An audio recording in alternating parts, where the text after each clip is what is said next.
کی خدمت میں حاضر ہے۔ یہ جو مناظر آپ نے دیکھے یہ دارالعلوم حقانیہ اکوڑا خٹک نوشیرہ کے ہیں، اور مولانا یوسف شاہ جو جمعیت علماء اسلام سمیع الحق گروپ کے رہنما ہیں، انہوں نے جب شہادت کی خبر سنائی مولانا شیخ الحدیث محمد ادریس صاحب کی، تو وہاں پہ طلباء اور اساتذہ دھاڑے مار مار کر رونے لگے۔ ایک توانا آواز، ایک امن کے لیے بلند ہونے والی آواز کو ہمیشہ کے لیے خاموش کر دیا گیا۔ شیخ الحدیث مولانا محمد ادریس کو آج چارسدہ میں اس وقت شہید کر دیا گیا جب وہ روانہ ہوئے تھے مدرسے کے لیے، درس دینے کے لیے۔ تقریباً صبح 7:30 بجے کا وقت تھا، بتایا گیا ہے، جب ان کی گاڑی کے اوپر حملہ کیا گیا،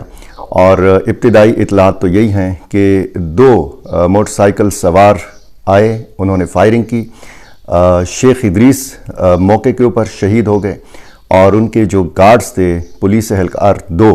وہ شدید زخمی ہو گئے، ان کو ہسپتال پہنچایا گیا، لیکن ہسپتال پہنچانے سے قبل ہی شیخ ادریس صاحب کی شہادت ہو چکی تھی۔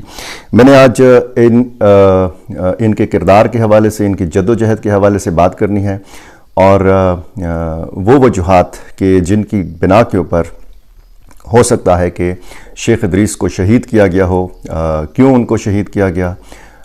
یہ سوال ظاہر ہے کہ ہر ذہن میں ہے۔ اس پہ میں بات کروں گا۔ ان کی جو خدمات ہیں، جو دینی خدمات ہیں، جو دینی خدمات کے ساتھ ساتھ سیاسی خدمات ہیں، اور جو امن کے لیے ان کی کوششیں ہیں،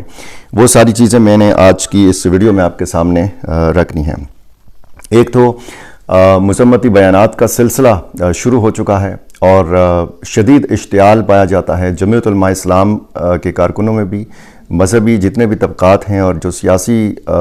کارکن ہیں ان میں بھی۔ خصوصاً خیبر پختونخوا کی صورتحال آپ دیکھیں، آپ اس وقت بھی اگر کوئی ٹی وی چینل کھولیں، یا اس وقت بھی اگر آپ نے کھول کے دیکھا ہو جب یہ واقعہ ہوا تھا، تو آپ کو ٹی وی کے اوپر کچھ نظر نہیں آئے گا۔ یہ ایک افسوس کا مقام ہے پاکستانی میڈیا کے لیے۔ ایک ممتاز عالم دین جن کا پاکستان کے اندر، جن کا افغانستان کے اندر، جن کا پوری مسلم دنیا میں ایک نام تھا، وہ شہید کر دیے گئے، اور میڈیا میں اس طرح کی کوریج نہیں ہے۔ کوئی اور کسی اور سیاسی جماعت کا کارکن قتل ہو جاتا، یا کراچی میں اس قسم کا واقعہ ہوتا، تو تب ہو سکتا ہے کہ آپ کو ٹی وی پر بہت کچھ نظر آتا۔ اچھا، میں آتا ہوں تدریسی خدمات جو ہیں۔ بتایا گیا ہے کہ آپ نے یعنی شیخ ادریس صاحب نے 1983 میں جامعہ نعمانیہ عثمانزئی چارسدہ سے مدرس کی حیثیت سے درس و تدریس کا آغاز کیا تھا۔ بعد میں دارالعلوم اسلامیہ تنگی میں 9 سال تک شیخ الحدیث رہے، اور دورہ حدیث کی تمام کتابیں پڑھائیں۔ 2013 سے وفات تک دارالعلوم نعمانیہ عثمانزئی میں شیخ الحدیث اور صدر المدرسین تھے۔ جامعہ دارالعلوم حقانیہ اکوڑا خٹک میں بھی بخاری شریف پڑھاتے رہے، حدیث پڑھاتے رہے، اور صحیح بخاری اور جامع ترمذی مسلسل 30 سال پڑھائی۔ 2023 میں بیک وقت تقریباً 2400 کے لگ بھگ طلباء آپ سے بخاری اور ترمذی پڑھ رہے تھے، جو دنیا میں ایک اعزاز سمجھا جاتا ہے۔ سیاسی خدمات یہ ہے کہ یہ جمعیت علماء اسلام ضلع چارسدہ کے امیر رہے۔ یہ جمعیت علماء اسلام خیبر پختونخوا کے سرپرست اعلیٰ تھے، اور مرکزی مجلس شورا کے ممبر تھے، یعنی جو اعلیٰ ترین ایک فورم ہے جمعیت علماء اسلام کا، مرکزی جو ایگزیکٹو کونسل ہے، اس کے یہ ممبر تھے، اور خیبر پختونخوا اسمبلی کے یہ رکن بھی رہے۔ 2004 میں صوبائی اسمبلی سے شریعت بل پیش کرنے اور پاس کرانے کا اعزاز حاصل کیا۔ یہ غالباً MMA کا متحدہ مجلس عمل کا دور تھا جب یہ چارسدہ سے ممبر خیبر پختونخوا اسمبلی منتخب ہوئے تھے، اور 5 مئی آج کی تاریخ 2024 وہ افسوسناک دن کہ جب ان پہ حملہ کیا گیا، ان کو شہید کیا گیا۔ پاکستان کے جیت علماء کرام میں ان کا شمار ہوتا تھا۔ افغانستان گئے تھے، اور افغانستان میں جب مولانا فضل الرحمان گئے تھے تقریباً اپنے 6 روزہ دورے کے دوران، شیخ ادریس بھی ان کے ہمراہ تھے، اور یہ وہی شخصیت ہیں کہ جب شیخ ادریس جب مولانا فضل الرحمان شیخ ہبت اللہ اخندزادہ کے ساتھ ملنے گئے تھے، ان کے یعنی کابل سے قندھار گئے تھے، یہ سفر مولانا فضل الرحمان کا اکیلے نہیں تھا، شیخ ادریس ان کے ہمراہ تھے۔ شیخ ادریس کو یہ اعزاز حاصل ہے کہ ان کے ہزاروں اسٹوڈنٹس جو ہیں یہ پاکستان میں بھی موجود ہیں، یہ افغانستان میں بھی موجود ہیں، اور حالیہ کچھ دنوں میں کچھ ان کے بیانات کے حوالے سے بڑی بات ہو رہی ہے کہ انہوں نے فیلڈ مارشل سید عاصم منیر کی کچھ تقاریر کے اندر تعریف کی، پاکستان کے موجودہ سفارتی کردار کی تعریف کی، جس طریقے سے جنگ کو ٹالنے کے لیے ایران اور امریکہ کی جنگ کو ٹالنے کے لیے پاکستان نے جو کردار ادا کیا، حکومت نے جو کردار ادا کیا، فیلڈ مارشل عاصم منیر نے جو کردار ادا کیا، اس کردار کے حوالے سے شیخ ادریس کے بیانات جو ہیں وہ اب انٹرنیٹ پر دوبارہ سے وائرل ہو رہے ہیں، اور ان بیانات میں انہوں نے یہ بتایا کہ پاکستان نے جنگ کو روکا اور جو سفارتی کردار ہے اس کی انہوں نے تعریف کی۔ اچھا، یہ جب ہم افغانستان اور پاکستان کے تعلقات کے حوالے سے بات کرتے ہیں تو ان کے جو شاگرد ہیں وہ افغان طالبان کے اندر بھی شامل ہیں، حکومت کے اندر بھی شامل ہیں، اور یہی ان کی شخصیت کا خاصہ تھا کہ ان کو مولانا فضل الرحمان اپنے ہمراہ لے گئے۔ اور اس کے بعد آپ نے اگر آپ کو یاد ہو، اگر آپ میرے ریگولر ناظرین میں سے ہیں تو میں آپ کو بتا چکا ہوں کہ حالیہ دنوں میں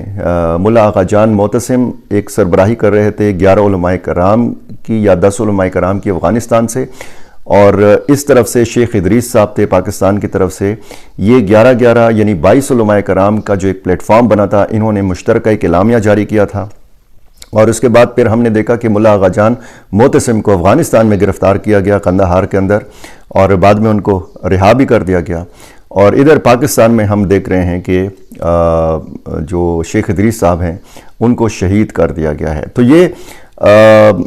جب بھی پاکستان اور افغانستان کے مابین معاملات کی بات ہوتی ہے، جب امن کی بات ہوتی ہے، اور شیخ ادریس پاکستان میں مسلح جدوجہد کے خلاف تھے،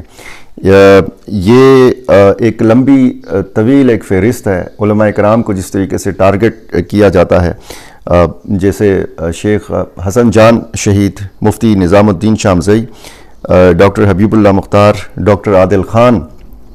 اور اسی طرح مولانا سمیع الحق کو آپ دیکھیں، مولانا حامد الحق کو آپ دیکھیں، مفتی منیر شاکر، باجوڑ کے مولانا خان زیب، ایک طویل فہرست ہمیں نظر آتی ہے، اور بہت سارے علماء کرام کا اس وقت مجھے نام نہیں یاد آ رہا، اور جس طریقے سے 28 فروری 2025 کو شہید کیا گیا تھا جمعے کے دن، جمعے کی نماز کے فوراً بعد مولانا حامد الحق کو جامعہ دارالعلوم حقانیہ کے اندر، اور ان کے قاتل آج تک نہیں پکڑے جا سکے۔ مولانا شیخ ادریس صاحب کے قاتل بھی شاید نہ پکڑے جا سکیں، لیکن پولیس نے یہ بتایا ہے کہ CCTV فوٹیجز مل چکی ہیں، اور اس میں قاتل جو ہیں یہ شناخت کیے جا سکتے ہیں۔ اب اگر قاتل شناخت کیے جا سکتے ہیں تو یہ کیسے ممکن ہوگا کہ ان کی گرفتاری ہو، کیونکہ یہ کیسز اس طرح کے بڑھ رہے ہیں۔ علماء کرام کو جس طریقے سے شمالی وزیرستان میں، جس طریقے سے جنوبی وزیرستان میں نشانہ بنایا جاتا رہا ہے، جس طریقے سے خیبر پختونخوا کے دوسرے مقامات میں نشانہ بنایا جاتا رہا ہے، اس فہرست میں اب ایک اضافہ ہو گیا ہے۔ یہ بتایا جاتا ہے کہ شیخ ادریس شہید جو ہیں یہ صبح سے لے کر دوپہر تک دارالعلوم نعمانیہ عثمان زئی چارسدہ میں، اور پھر ظہر کے بعد یہ دارالعلوم حقانیہ اکوڑا خٹک نوشہرہ میں حدیث درس دیا کرتے تھے،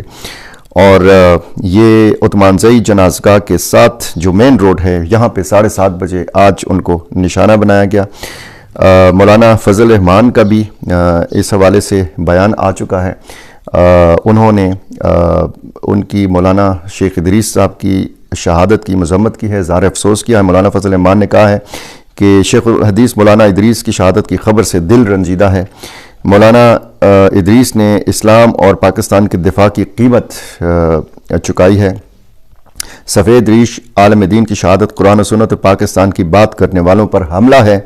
مولانا فضل الرحمان نے کہا کہ علماء پاکستان کے بےلوث نظریاتی محافظ ہیں، لیکن ان کی حفاظت کا کوئی انتظام نہیں ہے۔ مولانا شہید نے ہمیشہ امن کی بات کی، افسوس کہ آج وہ خود بدامنی کا شکار ہو گئے۔